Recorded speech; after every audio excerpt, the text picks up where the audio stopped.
नमस्कार। हम सभी लोगों को अपना और अपने खास लोगों का बर्थडे तो याद रहता है, लेकिन क्या आप जानते हैं कि आज भारतीय रेलवे का भी बर्थडे यानी कि जन्मदिवस है। जी हाँ, आज ही के दिन भारत में पहली बार चलाई गई थी रेल और देखते ही देखते इसका नेटवर्क इतना बढ़ता चला गया कि आज ये सिर्फ देश ही नहीं बल्कि दुनिया के सबसे बड़े आवागमन के साधनों में से एक बन गया है। भारतीय रेलवे एशिया का सबसे बड़ा और दुनिया का चौथा सबसे बड़ा रेल नेटवर्क है। तो कैसी रही ये 172 साल पहले 16 अप्रैल 1853 से शुरू हुई यात्रा, जिसने देश की दिशा ही बदल दी। आज हम इसी पर करेंगे चर्चा। मैं हूं रमा त्यागी, मेरे साथ जुड़ेंगे खास मेहमान भी।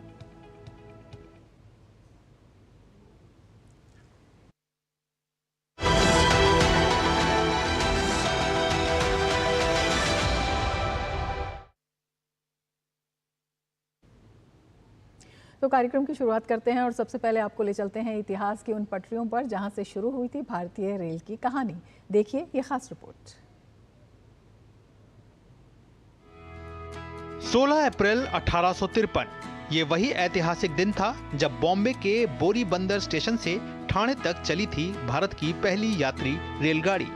इस ट्रेन में 14 बोगियां थीं, जिस पर करीब 400 गणमान्य यात्री सवार हुए थे। 3 भाप इंजनों साहिब, सुल्तान और सिंध ने इस ऐतिहासिक ट्रेन को खींचा था। दोपहर 3:30 बजे ट्रेन रवाना हुई और तकरीबन 1 घंटे में पहुंची ठाणे।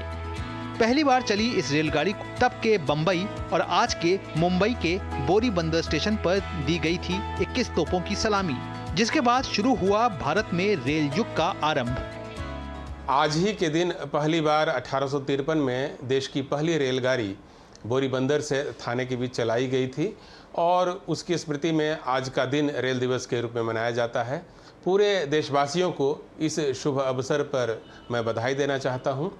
अपनी स्थापना काल से लेकर अब तक भारतीय रेल ने देश की एकता को मजबूत प्रदान करने में महत्वपूर्ण भूमिका निभाई है और साथ ही प्रतिदिन 2.5 करोड़ से 3 करोड़ लोगों को सेवाएं प्रदान की है। तो अपने आप में यह एक ऐसी संस्था है जिस पर पूरे देशवासियों को गर्व है। रेल मंत्री अश्विनी वैष्णव ने भी आज के दिन को याद करते हुए एक्स पर लिखा कि ये भारतीय रेल के लिए ऐतिहासिक दिन है। 172 साल पहले शुरू हुई ये रेल यात्रा और आज भारतीय रेल विश्व में रोज नए कीर्तिमान हासिल कर रही है, जिस पर पूरी दुनिया नजरें टिकाई बैठी है। 172 साल के सफर के बाद आज जब भारतीय रेलवे पर नजर डालते हैं तो ये तेज, स्मार्ट और पर्यावरण के प्रति संवेदनशील नजर आता है। वंदे भारत एक्सप्रेस जैसी ट्रेनें लोगों को जहां तेज और आरामदायक सफर का आनंद दे रही हैं, तो वहीं अयोध्या, भोपाल, गांधीनगर जैसे और भी कई स्टेशन भारतीय रेल के हाईटेक और वर्ल्ड क्लास होने के गवाह बन चुके हैं। रेलवे स्टेशन पर वाईफाई से युक्त टिकटिंग हो चुकी है। रेलवे का लक्ष्य 2030 तक नेट जीरो कार्बन एमिशन हासिल करना है। हाल के दिनों में भारतीय रेल ने कई ऐसी उपलब्धियां हासिल की है जिस पर पूरे देश को गर्व है। हमने रामेश्वरम द्वीप को भारत की मुख्य भूमि से जोड़ने के लिए पाम्बन पुल का निर्माण कराया है, जो कि अपने आप में इंजीनियरिंग का एक अद्भुत मिसाल है। माननीय प्रधानमंत्री जी ने इसको डेडिकेट किया है नेशन को। इसी तरह से चिनाब पुल और अंजी ब्रिज, जो कि इंजीनियरिंग के मार्वल्स हैं, वह बनकर के तैयार हैं और राष्ट्र को शीघ्र ही समर्पित किए जाएंगे। जो कई दुर्गम इलाके हैं, उन दुर्गम इलाकों के लिए रेल चलाने की हमारी कोशिश है और इसी सिलसिले में कई डिफरेंट प्रोजेक्ट्स पर काम चल रहा है।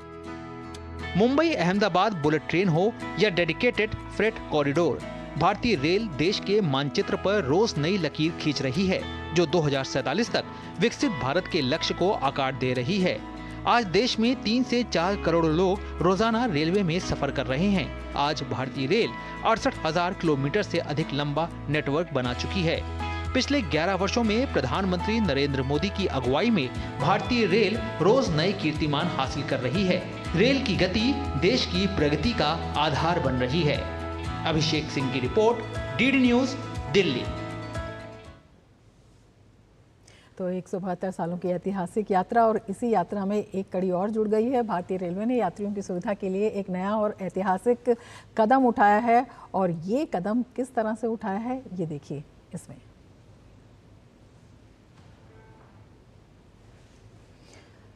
तो तो ये जो है इस ट्रेन में आप देख रहे हैं ये एटीएम है और इस एटीएम का जो इस्तेमाल है वो ट्रेन में चलते चलते किया जा सकता है, तो अपने आप में ये ख़ास हो जाता है। और ये ऐतिहासिक कदम उठाया गया है मुंबई और मनमाड पंचवटी एक्सप्रेस में, जो देश की पहली ऐसी ट्रेन बन गई है जिसमें एटीएम लगाया गया है। और ये ख़ास सुविधा जो है यात्रियों के लिए बेहद ख़ास साबित हो रही है। ये नासिक से मनमाड और मुंबई के बीच में ट्रेन चलती है और एटीएम को ख़ास तरह से डिज़ाइन किया गया है ताकि ट्रेन के पूरी रफ्तार होने के बावजूद भी ये ठीक से काम कर सके।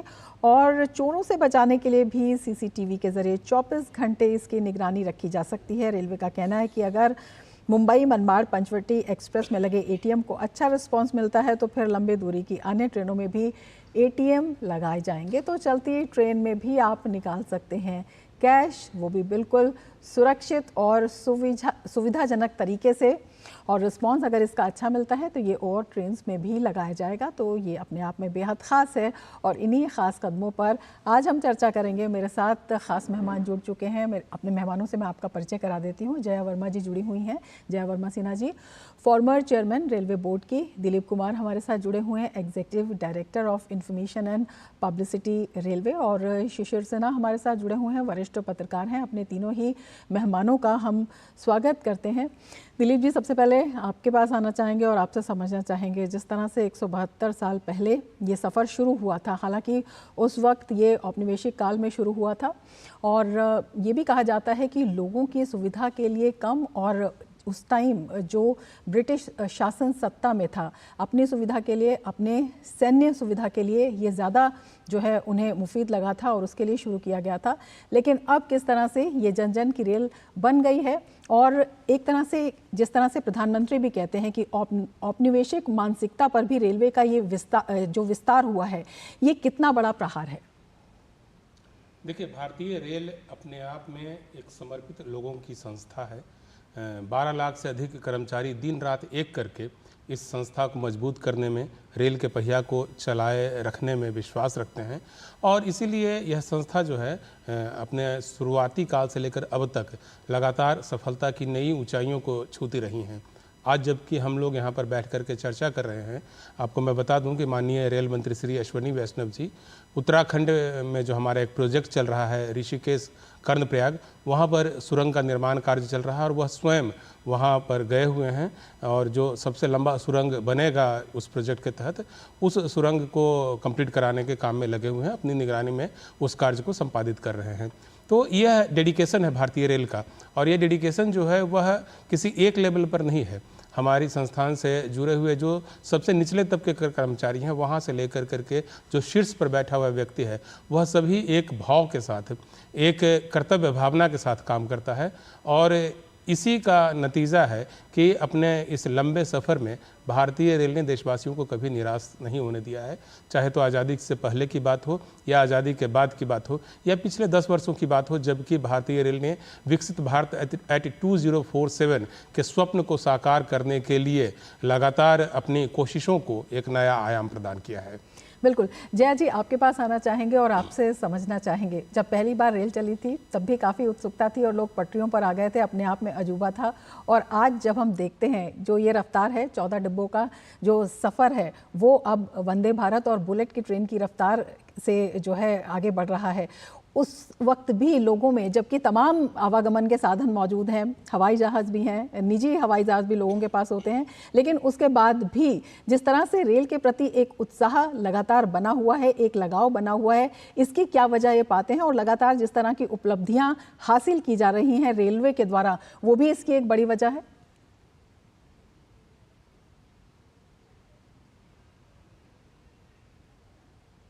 मैम, आप अनम्यूट कर लीजिए, आपकी आवाज़ नहीं आ पा रही है।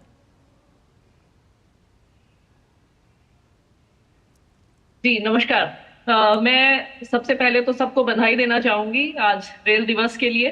और 172 साल पहले जब हमारा रेल का सफर शुरू हुआ था और जैसा आपने कहा, जब अंग्रेजों ने इसको भारत में लाया तो ऑब्वियसली सबसे पहला मोटिव तो यही था कि उनके जो व्यापार के इंटरेस्ट हैं वो अच्छी तरह से मिले और उनकी जितने भी चाहे वो चाय हो, चाहे कॉटन हो या कोई भी रॉ मटेरियल हो, उसको कन्वीनियंटली नियरेस्ट पोर्ट तक कैसे ट्रांसपोर्ट किया जाए। तो उद्देश्य पहला तो बेसिक उद्देश्य वो था। लेकिन जैसे जैसे रेल बढ़ती गई, नेटवर्क बढ़ता गया भारत पे, और आज 67,000 किलोमीटर का नेटवर्क है जो कि पूरे भारत को एक सूत्र में बांध रहा है। ये इतना महत्वपूर्ण अब हो गया है कि ये जीवन रेखा तो कहलाती ही है भारत की।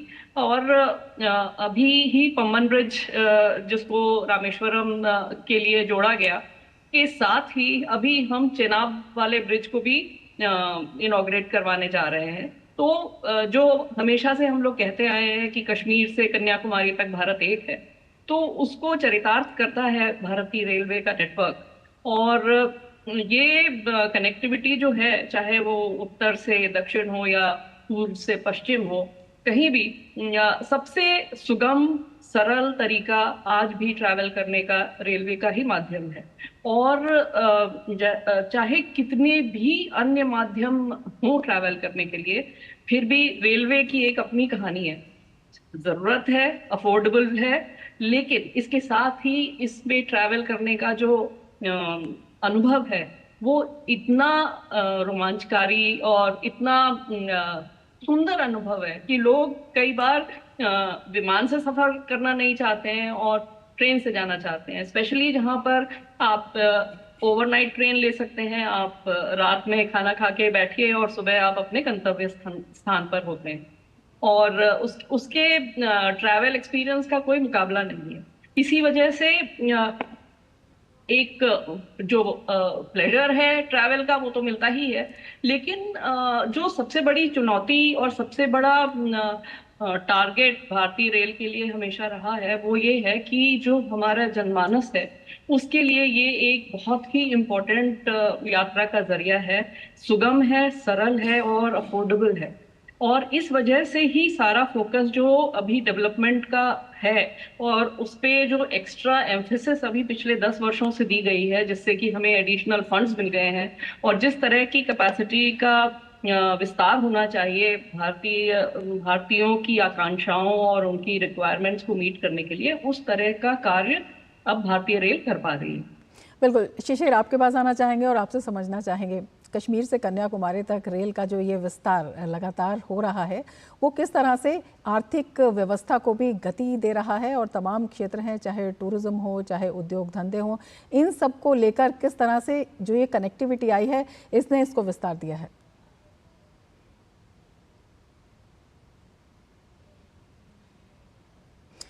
शिशिर जी, आपका भी सिस्टम जी अनम्यूट कर लीजिए। जी, आपकी आवाज आने लगी अब। हाँ, मैं ये कह रहा हूँ कि जब दिलीप सर और जया मैम बैठी हुई तो मेरे लिए रेलवे पे बहुत कुछ कहने का मौका नहीं मिलता है, लेकिन हाँ, एक अर्थशास्त्र के छात्र के नाते आपसे कह सकते हैं कि रेलवे अपने आप में एक देश है। अगर आप देखें तो 1924 से लेकर के 2016-17 तक जब रेलवे का बजट अलग से आता था तो उस बजट का महत्व वही था जो एक आम बजट का हुआ करता था। तो ये आप रेलवे के पीछे के अर्थशास्त्र को आप समझिए। दूसरा, आप रेलवे के जितने भी स्टेशन देखे, चाहे छोटा स्टेशन हो, हॉल्ट हो, जंक्शन हो, जिस नाम से भी पुकारा जाए, वहां अपने आप में एक आर्थिक गतिविधि का केंद्र है। गांव देहात की बात करें, कस्बों की बात करें, रेलवे स्टेशन के पास एक पूरी अर्थव्यवस्था विकसित होती है, जहां पर लोग इकट्ठा होते हैं, जहां पर आने जाने की बात तो होती ही हो, और साथ ही साथ किस तरीके से वहां का सामान, वहां का उत्पाद वहां से कहीं और पहुंच सकता है, ये संभव हो पाता है। तो अपने स्टेशन जो है, एक रेलवे स्टेशन, एक रेलवे हॉल्ट, एक रेलवे जंक्शन जो है, वो वहां की लोकल इकोनॉमी को कैसे इन्फ्लुएंस करता है, ये हमें बताने की जरूरत नहीं है। आज देश के तमाम हिस्सों में वो बात साफ हो चुकी है। तीसरी बात, लगभग 70%, अगर मैं गलत नहीं हूं, दिलीप सर और जया मैम मुझे सही कर सकते हैं, लगभग 70% आबादी जो है वो आज भारतीय रेलवे के जरिए जुड़ी हुई है, जिनका कनेक्टिविटी जो है। आकाशवाणी के बाद ये दूसरा है जहां पर इतनी बड़ी आबादी किसी माध्यम से जुड़ी हुई है। आकाशवाणी में अगर आप देखेंगे लगभग 99% है, और रेलवे की बात करें तो 70% आबादी की बात करें। तो इन सारी चीजों को अगर आप नजर रखें और उसके ऊपर आप देखें कि किस तरीके से लोगों को प्रत्यक्ष और अप्रत्यक्ष रूप से रेलवे के जरिए काम मिलता है, रोजगार मिलता है, तो आप देखेंगे कि भारतीय अर्थव्यवस्था के विकास में रेलवे की हिस्सेदारी जो है वो एक अहम हो जाती है। हालांकि अभी तक कोई शोध नहीं है मेरी जानकारी में जहां पर यह स्पष्ट किया जा सके कि रेलवे जीडीपी में कितना कंट्रीब्यूट करता है इन टर्म्स ऑफ हर साल के उसके ऊपर। अगर कोई जानकारी हो तो यहाँ पे बताएं तो बहुत अच्छा रहेगा। लेकिन वो अपने आप में एक अर्थशास्त्र है और रेलवे को समझना हो तो एक सामान्य पहलू है, एक जन नागरिक का पहलू है, जन का पहलू है और एक अर्थ का पहलू है, जिसकी चर्चा मैंने आपसे की। बिल्कुल, ये चर्चा हम जारी रखेंगे, लेकिन वक्त हो चला है एक ब्रेक का। आप जुड़े रहिए डीडी न्यूज़ के साथ।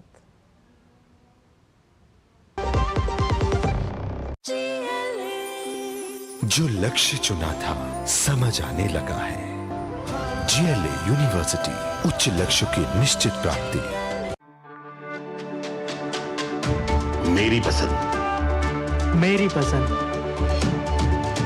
मेरी पसंद, मेरी पसंद,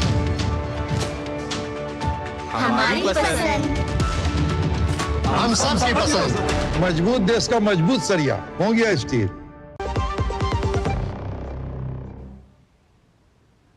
ब्रेक के बाद फिर से आपका स्वागत है हमारे ख़ास कार्यक्रम में। और दिन खास मेहमान हमारे साथ जुड़े हुए हैं। दिलीप जी, आपके पास आना चाहेंगे और आपसे समझना चाहेंगे, जिस तरह से शिशिर जी अभी बात कर रहे थे और पूछ रहे थे कि रेलवे का जीडीपी में भी योगदान का कोई डेटा है अगर आपके पास तो आप उसे बताएं। और एक और सवाल मेरा भी था इसमें कि रोज़ाना अगर हम देखते हैं 3 से 4 करोड़ से ज़्यादा लोग जो हैं रेलवे में यात्रा करते हैं, तो उनकी सुविधा के लिए, सुरक्षा के लिए और सहूलियत के लिए किस तरह से कदम बढ़ाए गए हैं, किस तरह से रेलवे को जो है, जिस तरह से हम लगातार बात कर रहे हैं कि हर जन की रेल बनाया गया है?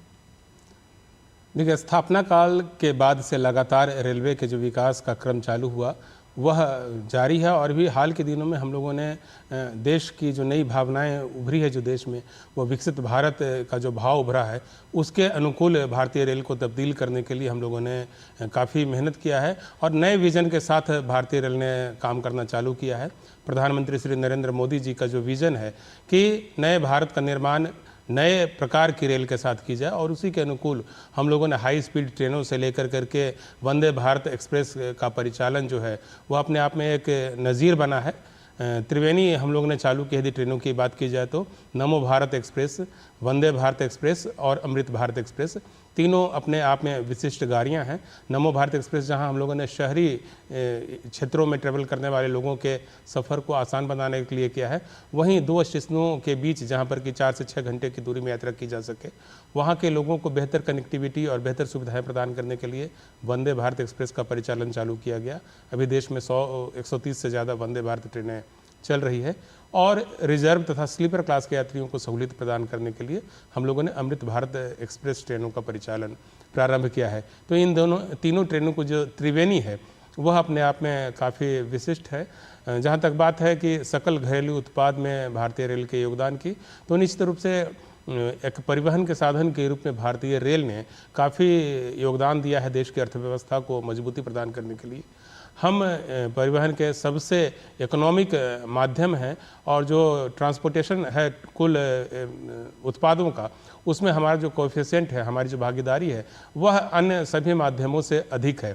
खास करके यदि लंबी दूरी की बात की जाए, कोल ट्रांसपोर्टेशन की बात की जाए, आयरन ओर ट्रांसपोर्टेशन की बात की जाए, कंटेनर ट्रैफिक के ट्रांसपोर्टेशन की बात की जाए, तो इन सब में जो रेलवे की भागीदारी है वह दूसरे माध्यमों से काफ़ी ज़्यादा है।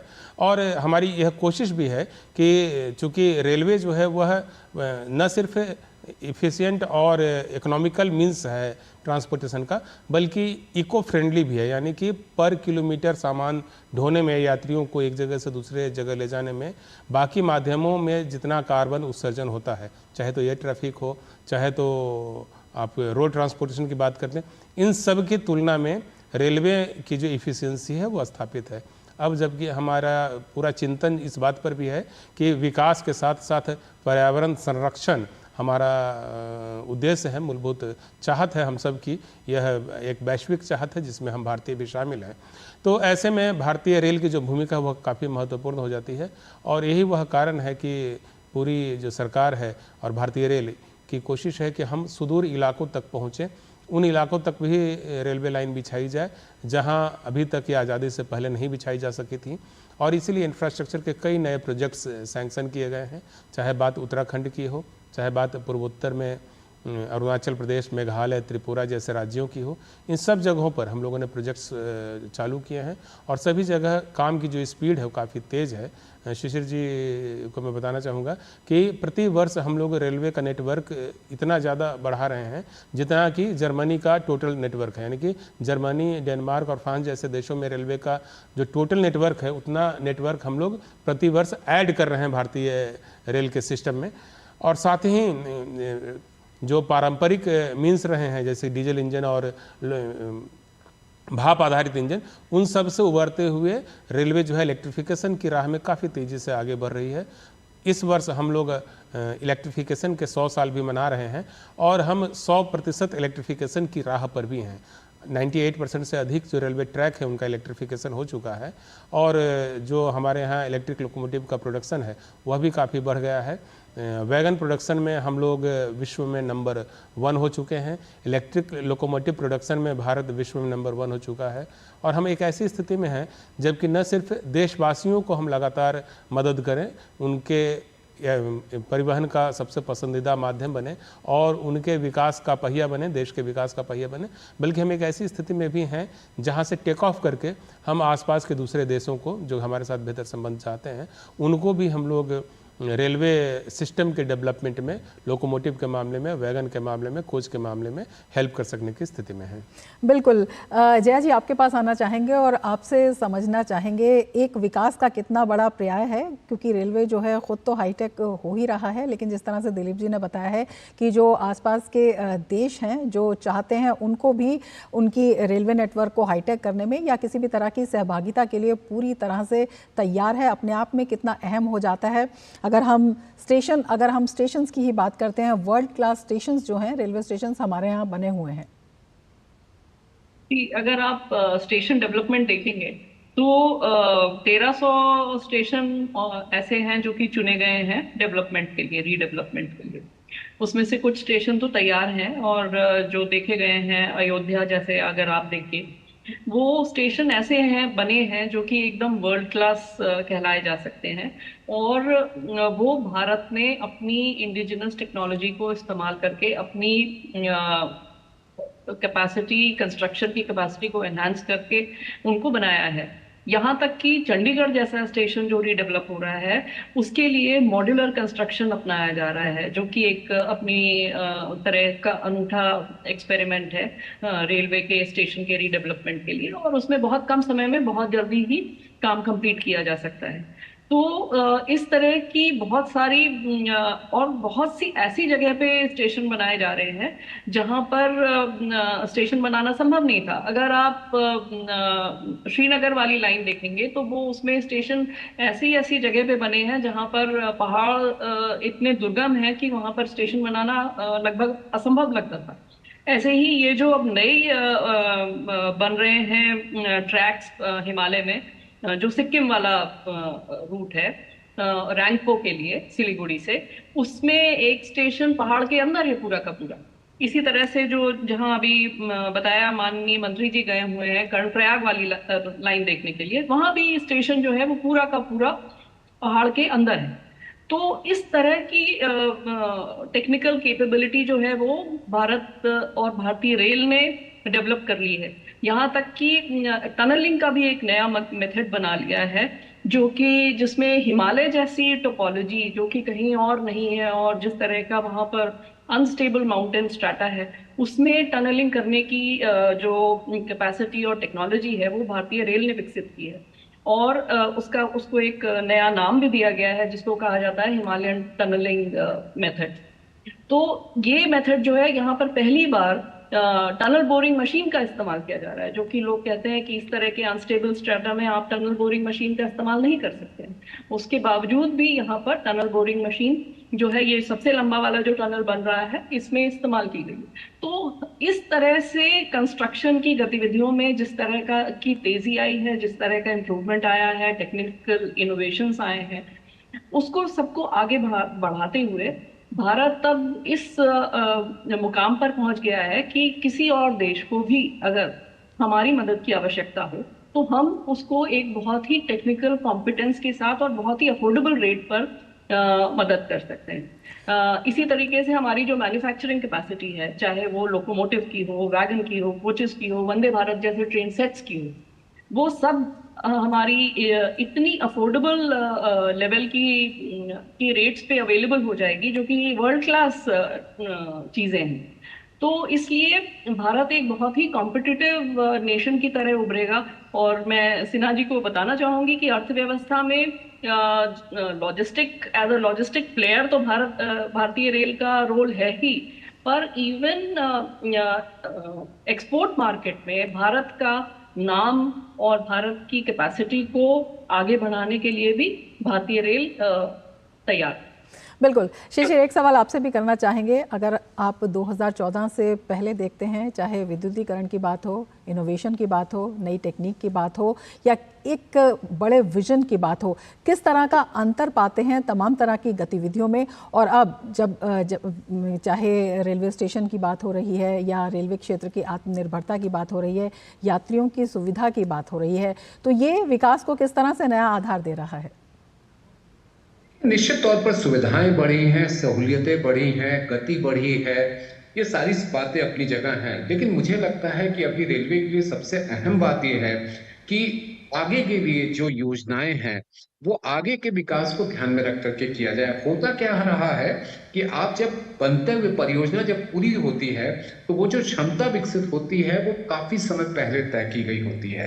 अगर हम आगे के लिए लक्ष्य बना करके उस हिसाब से डेवलप करें तो शायद बेहतर होगा, और जो रेलवे स्टेशन पर या जो सुविधा और सहूलियतों की बात कहते हैं वो और बेहतर हो सकती है। बिल्कुल। दिलीप जी, आपसे बहुत संक्षिप्त में जानना चाहेंगे, ये आगे का जो विजन है इसे किस तरह से आगे बढ़ाया जा रहा है? देखिए, हमने पहले भी कहा कि देश का पहिया जो है वो राष्ट्र के विकास का पहिया है। इस पहिए को मजबूती प्रदान करने के लिए पूरी जो रेलवे की टीम है वह लगी हुई है। माननीय रेल मंत्री श्री अश्विनी वैष्णव जी के पास एक विज़न है, और वह विज़न है विकसित रेल एट 2047 बिल्कुल, ये इसी विजन के तहत आगे बढ़ा जा रहा है और विकसित भारत के लक्ष्य को तय करने में ये विजन अपने आप में एक बहुत बड़ा आधार बन रहा है। बहुत शुक्रिया शिशिर, दिलीप जी और जया जी हमारे साथ जुड़ने के लिए और इतने महत्वपूर्ण जानकारी हमारे दर्शकों के साथ साझा करने के लिए। इसके साथ ही इस कार्यक्रम में फिलहाल इतना ही। दीजिए इजाज़त। नमस्कार।